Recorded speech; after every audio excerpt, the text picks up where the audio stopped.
Hello, everyone. If you like what I'm doing here, please consider subscribing, liking, and commenting. It would really help the channel out quite a bit. Thank you very much. Theater presents...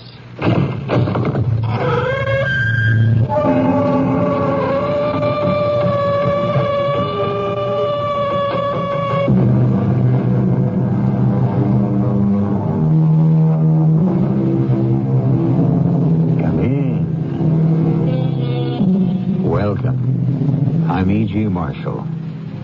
This is a very special occasion for me. I'm to be a little more than your host. This time, I will not only be introducing the story, but telling it to you, acting it out. The Mystery Theater's special Christmas story this year, Charles Dickens' immortal classic, A Christmas Carol, with Guess Who as Scrooge. Bah, humbug.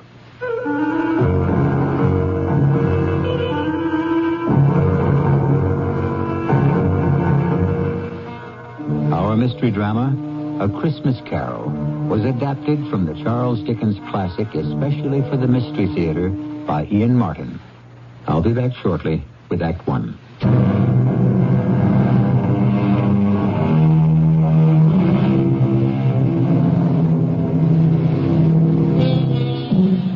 Charles Dickens' A Christmas Carol begins like this. Marley was dead to begin with. There is no doubt about that whatever. The register of his burial was signed by the clergyman, the clerk, the undertaker, and the chief mourner. Scrooge signed it. Old Marley was dead as a doornail. Ebenezer Scrooge?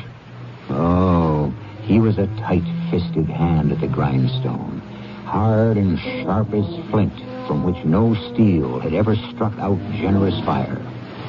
Solitary as an oyster.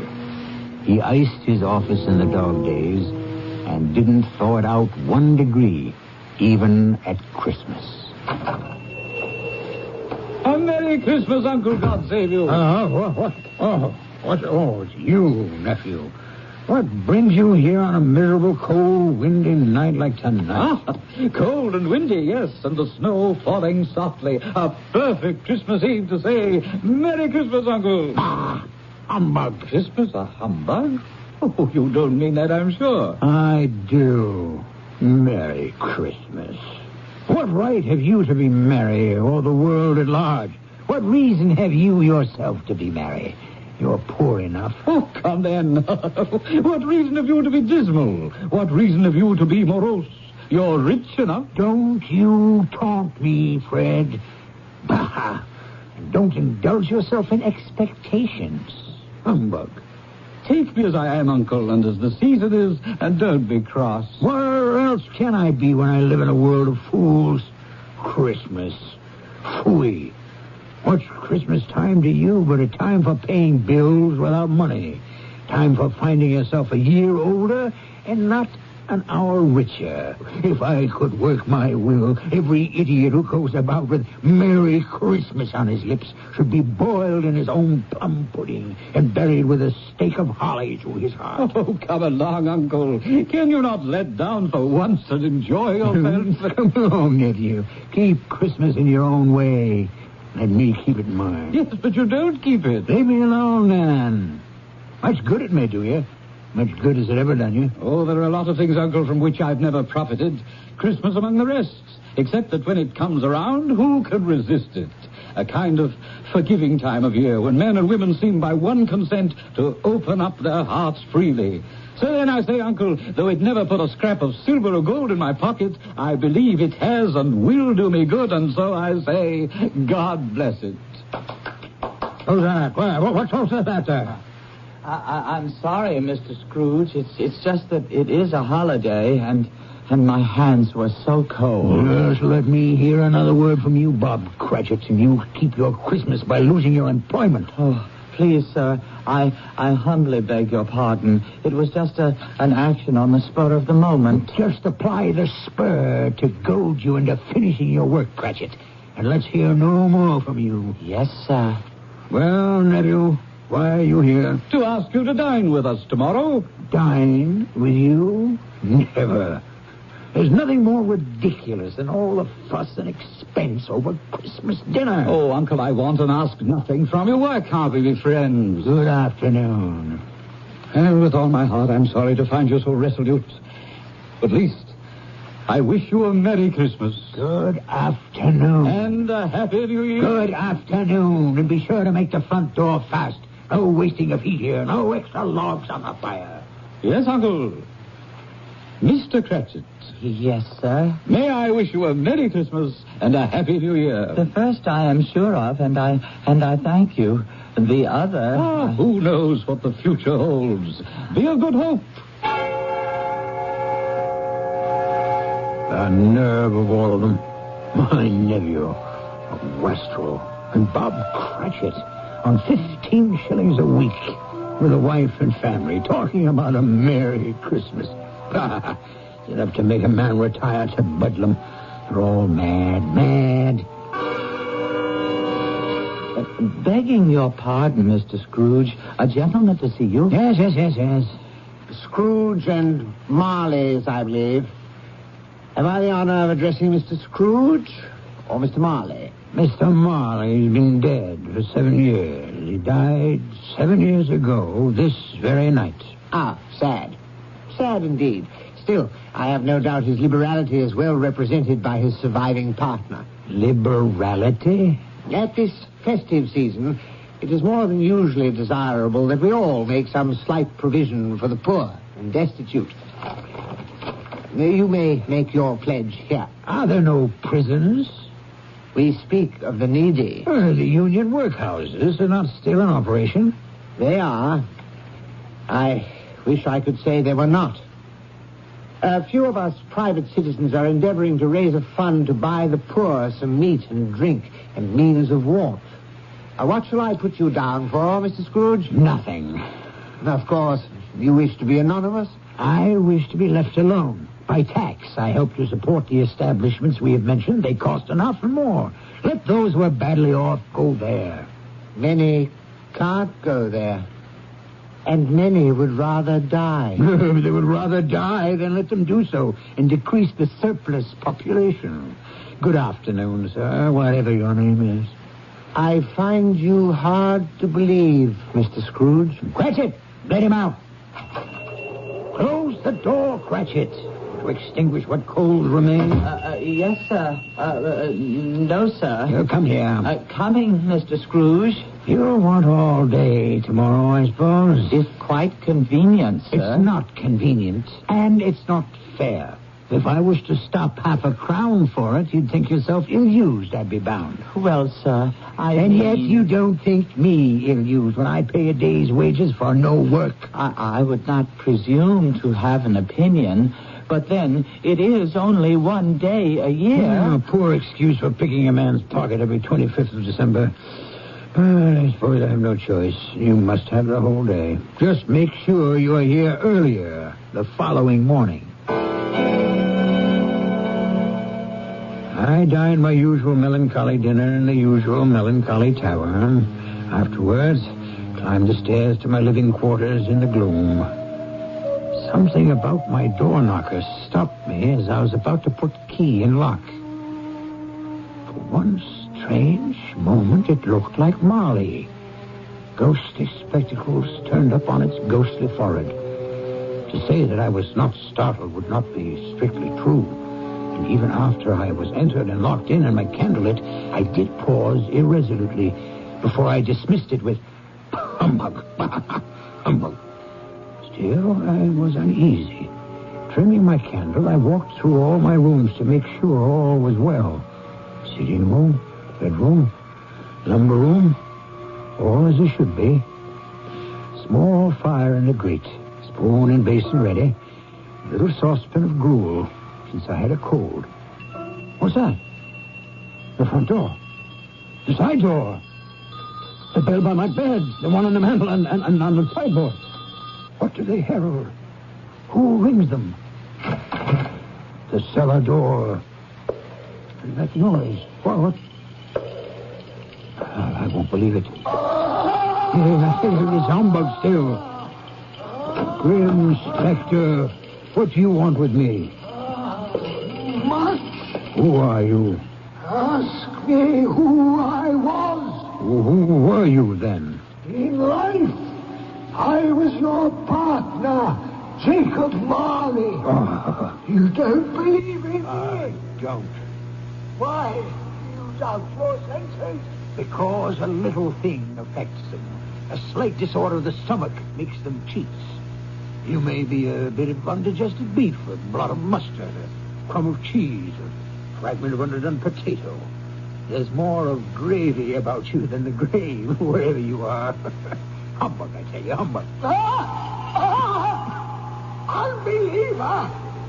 So, I unwrapped the bandages from about my head to reveal the rotting flesh, the jaw fallen slackly to my breast, the muscles eaten long since by worms. Now, do you believe me for who and what I am? Yes, oh, mercy, dread apparition. Why do you trouble me? I must. But why are you fettered and bound in chains? I wear the chain I forged in life.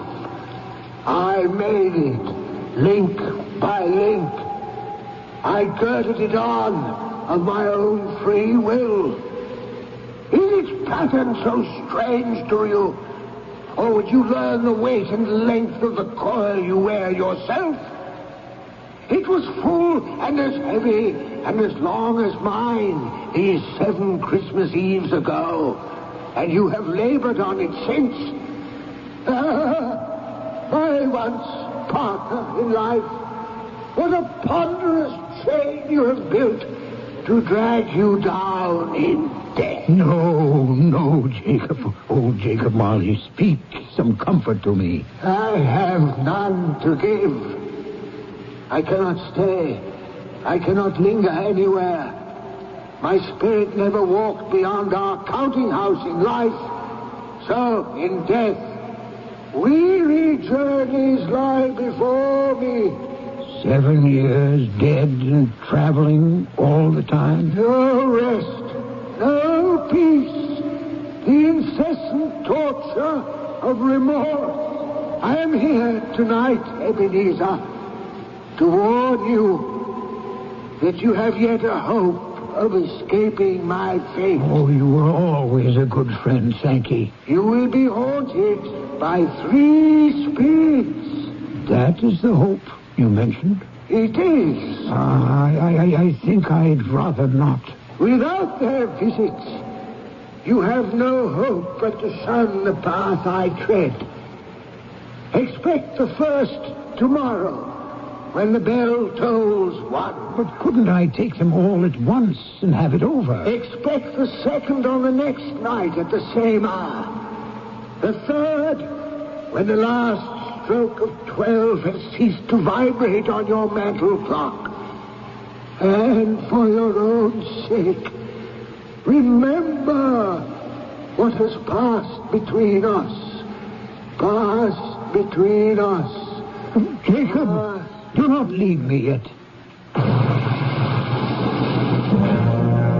And he was gone, as if he had never been. And yet, he had been. And Ebenezer Scrooge would never be the same man again. He fell asleep without undressing upon the instant. A sleep that was destined to be disturbed, as I shall relate when I return with Act 2.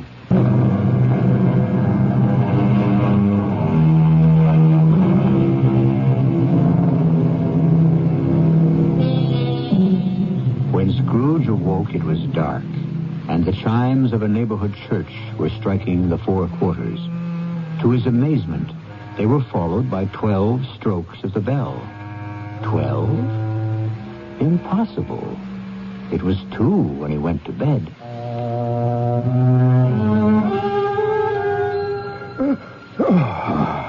Why, it isn't possible I could have slept through a whole day and far into another night. As I lay, I suddenly remembered that Marley had said a ghost would visit me at 1. Who are you? I am the ghost of Christmas past. Long past? Your past. Don't you recognize me? A strange figure. Almost like a child. The outlines dimly seen. It wore a tunic of purest white and a branch of fresh green holly in its hand, in singular contradiction to the dress, which was trimmed with summer flowers. But strangest of all, above its crown sprang a bright, clear jet of light, which illuminated the darkest corner, but obscured the face. And under its arm a cap, which looked for all the world like a candle snuffer. For some reason, I wanted it to put on its cap. The light is blinding. Would you not put on your cap? Would you so soon put out with worldly hands the light I shed? Is it not enough that you are the one who fashioned me this cap and forced me to wear it low upon my brow? Aye. What business brings you here? Your welfare. Well, if you would regard my welfare, you would leave my sleep unbroken. Your reclamation, then. Take heed. Rise and walk with me. I cannot resist your command, but I am an old man, lightly clad and nursing a cold to boot. Do not deny me. Come. Follow me. All of a sudden, I was flying, floating on air. The night had vanished as the city below me, and I was looking down on the country in the clear, cold light of day, with snow dusting the ground. Good heavens! I was bred in this place. I was a boy here. Your lip is trembling. What is that upon your cheek? Nothing. Nothing. The wind makes my eyes water. Lead me where you will. Do you not remember the way? Remember it.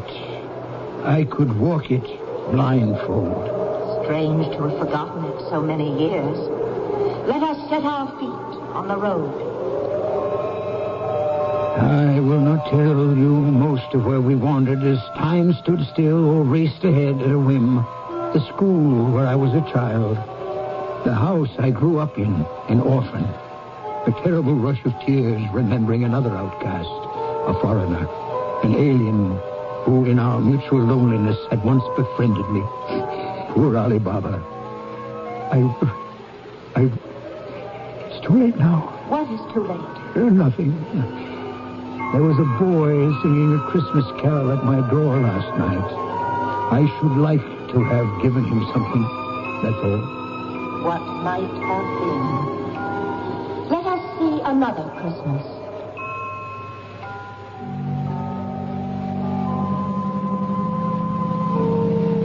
What's that? Your aunt, who brought you up, passed away. Oh, Always a delicate creature whom a breath might have withered. But she had a large heart. Amen to that. I will not gainsay it, Spirit. When she died, she had, I think, children. One child. True. Your nephew. Yes. We traveled further, scenes flashing by like slides in a magic lantern. Old Fezziwig in his Welsh wig, my first employer. His Christmas parties with a groaning table and everyone dancing with a light foot and heart to the festive music. His kind wife and the joy of working at a desk one wasn't nailed to. And then someone I had shut away so long ago. What is it, Scrooge? That girl. Whom you shall sit beside. No. Oh, yes. This shadow most of all. Don't you remember me? I told you the light blinds me. Then remember me as I was, before you put my light out. No tears, I beg you. None. If the idol who has replaced me can cheer and comfort you, I must not grieve. What idol? A golden one. Nothing but gain engrosses you. So, if I have grown wiser, I am not changed toward you. Our marriage contract was made when we were both poor. You are changed. When it was made, you were another man. I was a boy. Whatever you were, I freely offer you your release. Have I ever sought it? In words? Never. How then? In a changed nature. In everything that made my love of any worth or value in your sight. And so I release you with a full heart for the love of what once you were. May you be happy in the life you've chosen. Now I recognize you, spirits, and why you have come back to haunt me. Torture me no more. Some shadows still to see. No, I can bear it no longer. Haunt me no longer. The light you shine is too bright for my eyes to bear. Give me your cap so I may extinguish it, and you. In a puff of smoke, the figure was gone, and I had barely time to reel to my bed, exhausted from the long night's travels, where I fell into a heavy sleep.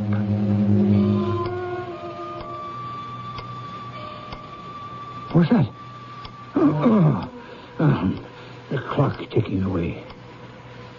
Awake in the night of time. Almost one. When the second messenger Marley sends me from the grave will arrive. What ghastly shape might he take? What hideous form? What torture might this one plan for me? At least I am prepared for anything. Well, prepared for anything but nothing. Hello there, spirit. Are you invisible to me? What's that? That great light from beneath my sitting room door. Here's a fearful waste of light, a shocking extravagance. I must go in and douse these candles. Yet I'm afraid to enter. Scrooge. Ebenezer Scrooge. Stop skulking there behind your bedroom door. Enter, man. Enter. Why, here's a prodigal spending of light. In a great roaring blaze, hot enough to set the chimney flue on fire. Look well on me. Have you never seen the like of me before? Never. It is time your eyes were opened to this and other things. Spirit, I will be no trouble. Conduct me where you will. I went forth last night on compulsion, and I learned a lesson which is working now. Tonight, if you have aught to teach me, let me profit by it. Hold fast to my robe. In the blink of an eye, we were transported to a mean and shabby little house, threadbare but clean as a new washed shirt, and redolent of the mouth-watering smell of goose, basking in sage and onion, and aromas of an eating house and pastry cooks next together, which came from the Christmas pudding. Whatever has got your precious father, then, and your brother, Tiny Tim? I never remember him, Martha, as late as this on Christmas Day. What a place is this? House of your clerk, Bob Cratchit. See, here he comes now. That child he carries on his shoulder, with a little crutch in his hand, and his lower limbs bound in an iron cage. The youngest of the Cratchits, Tiny Tim. Why, look at him struggle after the others as his father sets him down. Where are they off to? To watch one of the merriest sights of this merriest of seasons. The golden goose turn on the spit. Shh. Listen. How late you are, my dear, and how cold. Oh, well. Come sit you down by the fire and have a warm. Lord bless you. After I've had a look at that goose, too. First, tell me, how did Tiny Tim behave through the service? Oh, as good as gold and better. Oh. Somehow he gets thoughtful sitting by himself so much and thinks the strangest things you ever heard. And now, what was it this time? He told me coming home he hoped everyone in the church saw him because he was a cripple. Oh. Because it might be pleasant to them to remember upon Christmas Day who it was made lame beggars walk and blind men see. Bob. Oh, I feel so much for you. No. You must not, my dear. Remember the day. Come, let's join the others. Tell me, Spirit, will Tiny Tim live I see a vacant seat in the poor chimney corner, and a little crutch without an owner. If these shadows remain unaltered by the future, the child will die. Oh, no, kind spirit. Spare him. That from you, recall your own words. If he be like to die, he had better do it and decrease the surplus population. Oh, I am ashamed. And should be, man, if you be man at heart, forbear that wicked cant until you have discovered what the surplus is and where it is. Listen. A toast before we eat to Mr. Scrooge. To me? I'll give you Mr. Scrooge, the founder of the feast. The founder of the feast, indeed. Oh, I wish I had him here. I'd give him a piece of my mind to feast upon, and I hope he'd have a good appetite for it. Oh, my dear, the children, Christmas Day. Well, I'll drink to his health for your sake and the day's, not for his. Long life to him. A Merry Christmas and a Happy New Year. Oh, you'll be very merry and very happy, I've no doubt. And now, a Merry Christmas to us all, my dears. God bless us. God bless us, everyone. Yes, Merry. My very name cast a pall upon their happiness. But mark you on the wealth of spirit among them, which thought kindly on a man with as little spirit as yours. In particular, that poor little lad, Tiny Tim. Did you notice how generous he was to end the toast with, God bless us, everyone, including even me? What a valiant little soul, in spite of all his handicaps. Perhaps your eyes are opening at last. But come, you have more to learn. Where now? Your nephew's house. He said that Christmas was a humbug. As I live, he believed it, too. More shame for him, Fred, that my uncle-in-law should speak so. Well, he's a comical old fellow and not so pleasant as he might be. Oh, yes. However, his offenses carry their own punishment, and I have nothing to say against him. And I will have no downturned mouths at this season. So here's a glass of mulled wine to our hands. Let's drink to the old man. Well, he has given us plenty of merriment at that. So, to Uncle Scrooge. A Merry Christmas and a Happy New Year to the old man, whatever he is. He wouldn't take it from me, but may he have it nevertheless. To Uncle Scrooge. To Uncle Scrooge. No, wait. Let me go to them. Explain. Too late for me. The hour grows too late. Away. Where stand we now? This open place.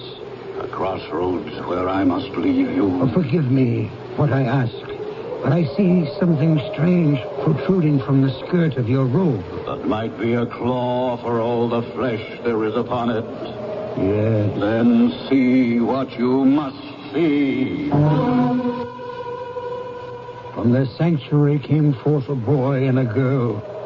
Yellow, meager, ragged, scowling, wolfish, but prostrate, too, in their humility.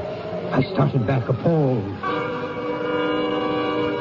Spirit, are these yours? They are man's. The boy is ignorance, the girl is want. Beware of them both and all of their degree, but most of all beware this boy, for on his brow I see written doom, unless the writing can be erased. My time is sounding. Wait. Have these pitiful creatures no refuge or resource? I answer in your own words. Are there no prisons? Are there no workhouses? Hold for one moment. Help me. Where should I turn? Turn and face your future. The black phantom that approaches you now. Face your future. Your future.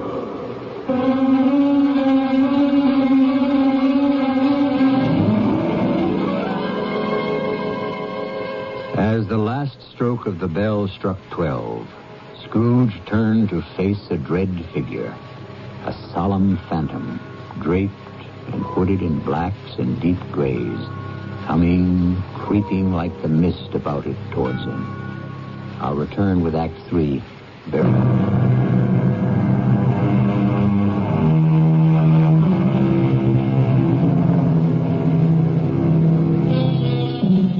The last phantom silently, slowly, gravely approached. It was shrouded in a deep black garment, which concealed its head, its face, its form, and left nothing of it visible save one outstretched hand, which served as its only voice, for the spirit neither spoke nor moved.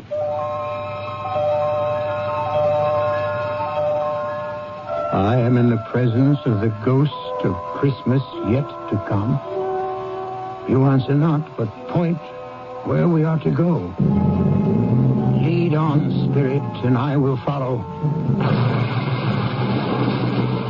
A great black cloud gathered me and carried me willy-nilly to the streets. Its shroud, like the figure that stood by me, hung about me as I listened to two gentlemen talking in the street. So, Mr. Grimes, old Scratch has got his own at last. I have been so informed, Mr. Goodfellow. When did he die? Last night, I believe. What on earth could he have caught? I thought he'd never die. God knows. Why should I care? What has he done with his money? Heaven knows. Not left to charity, and certainly not to me. Left to his company, perhaps. Well, God knows he appears not to have had any sort of personal tie. By which token, it's like to be a very cheap funeral. For upon my life, I cannot think of anybody to go to it. How dismal and awful to dismiss another human being in such terms. Forgive me, dread ghost. I did not mean to diverge. You wish to reveal something to me? You have my full attention.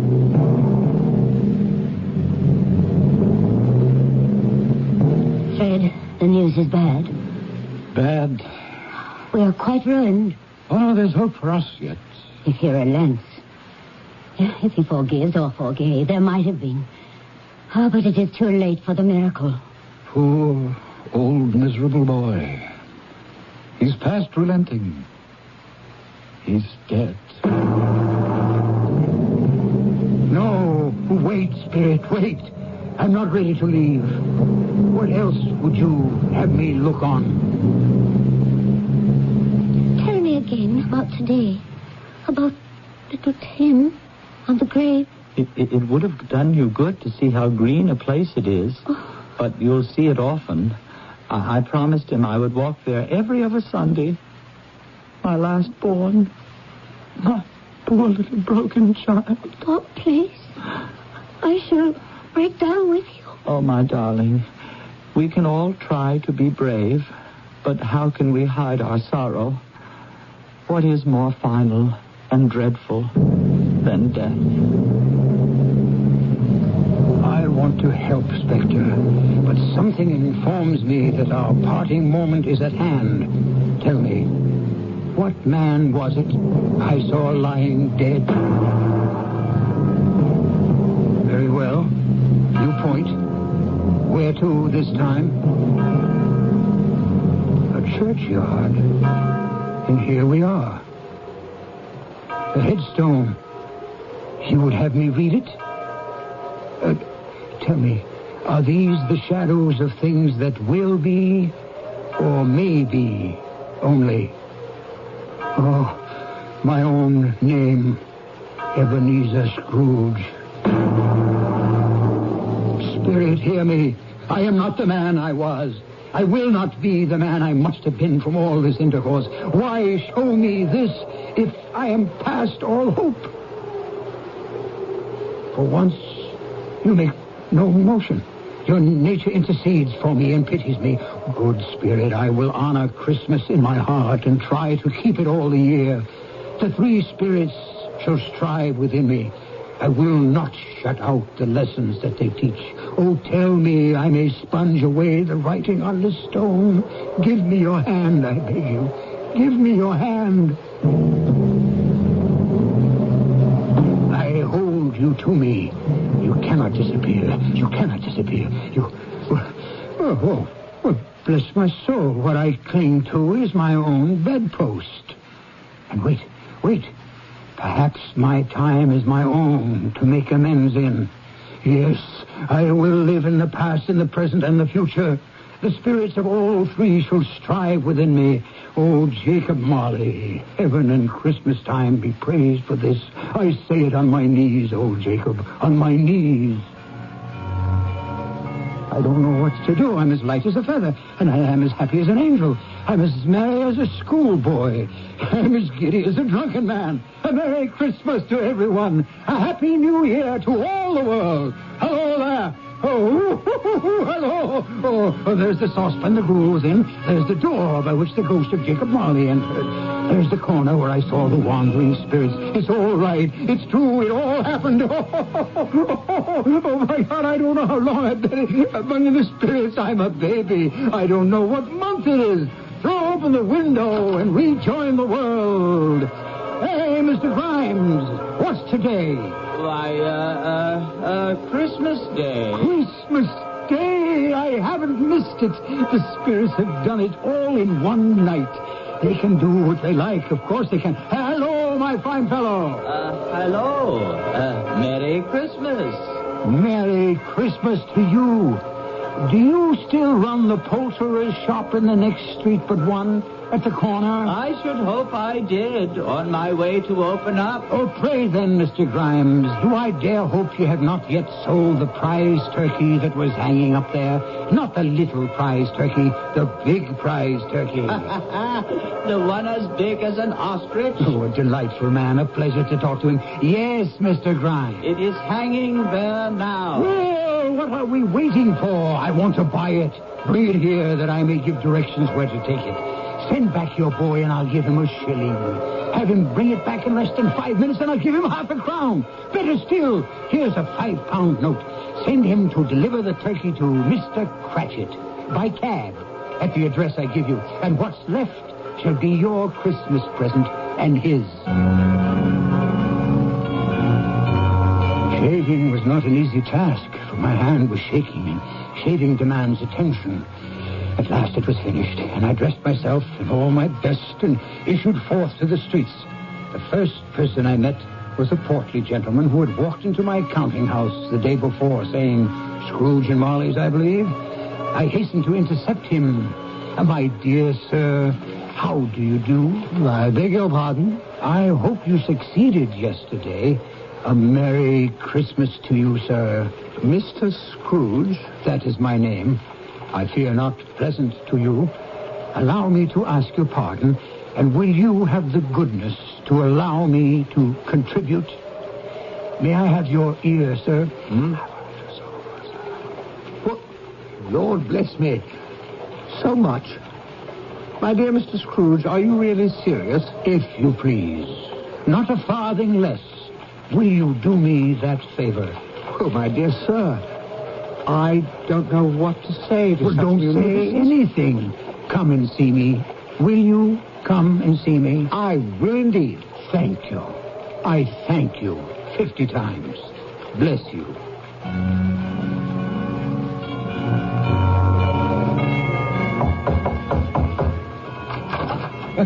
Merry Christmas.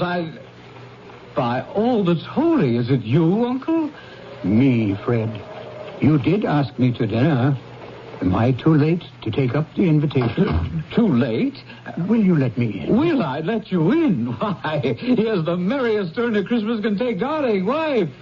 Here's Uncle Scrooge to share our Christmas. Isn't that a present for this day? You couldn't have brought Fred a better one. Welcome to our home, Uncle. For only the first of many times, I hope. It's a whole new year. Yes, and you may spend it all with us if you will. Only today, for I must be in the office as early as can be. No. Don't steal glances at each other. It isn't business on my mind, but recompense. And since at last I have learned to laugh, I want to have my first joke with the man I have perhaps wronged most all of these years. My faithful Bob Cratchit.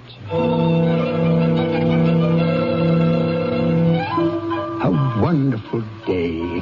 An evening with my nephew, a deep sleep that might have lasted for days, except that I was bound and determined to be earlier than my clerk at the counting house that Monday morning. I was as pleased as a child when I beat him there. Even more pleased to find that for once he was late. When the door opened and he came in, he was a full 18½ minutes behind his time. His hat and scarf were off before he opened the door. In terror of the man I had been, he was on his stool in a jiffy, writing his pen as if he were trying to overtake the lost minutes. Morning, Mr. Scrooge. Morning. A little late for that. What do you mean by coming here this time of day? I am very sorry, sir. I am behind time. You are? Yes, I think you are. Now, step this way, sir, if you please. It's only once a year, sir. It shall not be repeated. I was making rather merry yesterday, sir. Now, I'll tell you what, my friend. I'm not going to stand by this sort of thing any longer. And therefore, I feel myself forced to raise your salary. Why, Mr. Scrooge, sir, do you feel all right? Merry Christmas, Bob. A merrier Christmas than I have given you for many a year. Not only raise your salary, but discuss your affairs and endeavor to help your struggling family over a Christmas bowl of smoking bishop. So, make up the fires till they hot us right out of the counting house before you dot another I, Bob Cratchit. It's not only a new year, but a whole new world for both of us.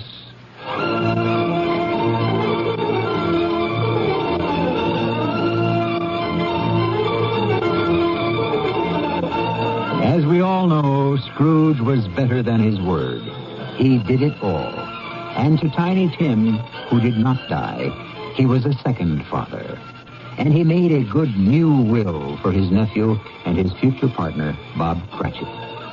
One thing after a long life he took to his grave, that he knew how to keep Christmas well.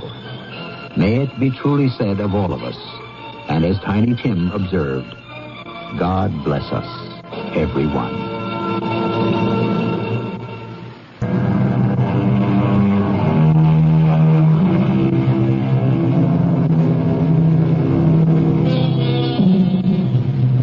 What more is there to say after Dickens' Christmas Carol, except the eternal message it brings, a Merry Christmas and a Happy New Year. Our cast included Marian Seldes, Ian Martin, Evie Juster, Robert Dryden, and William Redfield. The entire production was under the direction of Hyman Brown. And now, a preview of our next tale. Hey, listen. Hear that? Singing. Of course, it's a carol concert. That's where everyone must be. Oh, come on, let's see if we can find them.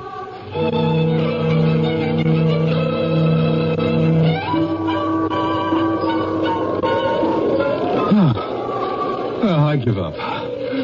I don't know where that music's coming from. We've covered so many streets and nothing. Yeah, no one. Oh, hey, honey, you're shivering. I'm scared.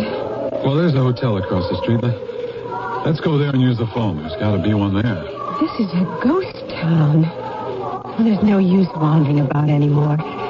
It's a ghost town in the middle of Ohio. This is E.G. Marshall inviting you to return to our Mystery Theater for another adventure in the macabre. Until next time, pleasant dreams.